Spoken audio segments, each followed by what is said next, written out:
I am Dr. Prince, Department of English. As we are very near to the Women's Day celebration, today I want to talk about the women condition, that is how women were treated in Shakespeare plays. Before entering into the concept, I generally want to talk about what is the role played by women. Women are very, very important in this world. Without women, we cannot live. So, during the time of Elizabethan period, it is very hard for the women to come out freely and to exhibit their ideas very effectively and freely. So, being a dramatist, Shakespeare has beautifully portrayed the roles of women, and in each and every place, he has described the roles of women into a very effective manner. We can see some of the important characters of women role dominantly, and they were how they were beautifully picturized by the great dramatist Shakespeare. First, I would like to talk about the women character, one of the important characters called Cordelia, who comes in King Lear. By analyzing the character of Cordelia, who is a very wonderful girl, who is a embodiment of love towards her father. She has a thickest love towards her father, and when there is a question arised by her father that what kind of love, how much kind of love do you have towards me, she raised beautifully that I was just loving you, not your land or your wealth. And by revealing such a wonderful idea, she was immediately demolished from her kingdom, and she was sent away by her own father. So immediately she is ready to go away, and she describes her love very, very attractively. So that particular girl called Cordelia plays a dominant role, and who is very strict towards her father's love, and there is nothing before the real love, and she was against wealth and all kind of materialistic world. So next I want to talk about the character called Pusha, who play a very important role in Merchant of Venice.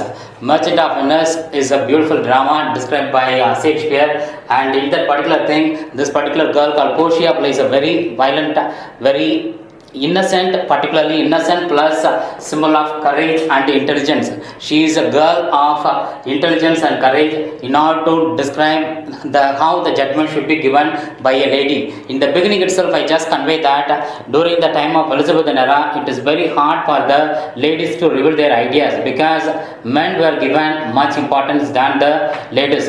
In such occasions, this particular girl called Portia describes how the judgment should be given, and for that she played the role as a man, and a male character has been revealed in the absence of her female character. She revealed the male character to give a proper judgment. She revealed a beautiful judgment in order to save a life of an innocent. So Shakespeare has clearly pointed out how a girl should be filled up with braveness and courage and intelligence. So this particular girl called Portia is a very good example for the intelligence and courage. Next I want to talk about the girl called Desdemona, who play a very beautiful role in the play called Othello. Here the character Desdemona is a symbol of love. What kind of love actually a wife should have towards her husband. So this particular girl is a very beautiful and very mighty girl who each and every husband should have such girl as their wife. So here Shakespeare has described that is how a girl should be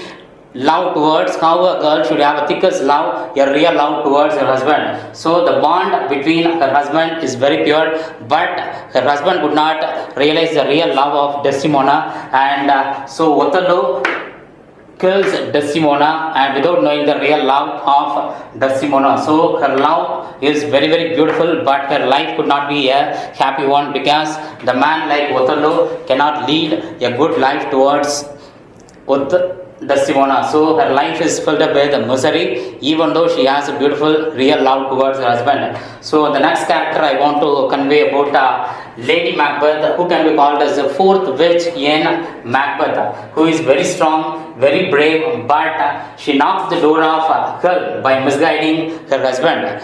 That is why I am just putting the phrase called she knocks the door of hell is she, being a wife, they have to guide their husbands, but here this particular lady misguides her husband by want to have that she want to be a wife of a king. So she decided to make her husband to kill the king called Duncan. So it is a very pathetic thing. She got so many nightmares, and her final thing was very, very worst, and her life was ended in a demise.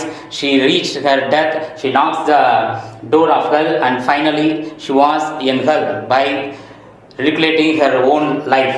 And the next final character called Rosalind, who is a very beautiful girl in the play called As You Like It.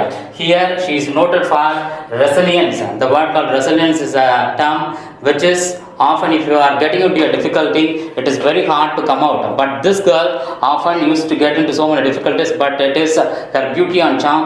Easily she will get out of the difficulties very immediately. So she is very noted for her character, and she is a very pretty girl, and who is often to have quick witty sense. So through these all characters, Shakespeare describes the real essence of the powerful essence of women, how a woman should be. So Shakespeare often gives so many importance to women in all their plays. Still there are so many characters, that is how they were placed in Shakespeare plays. We can see the remaining characters in the next video. Thank you.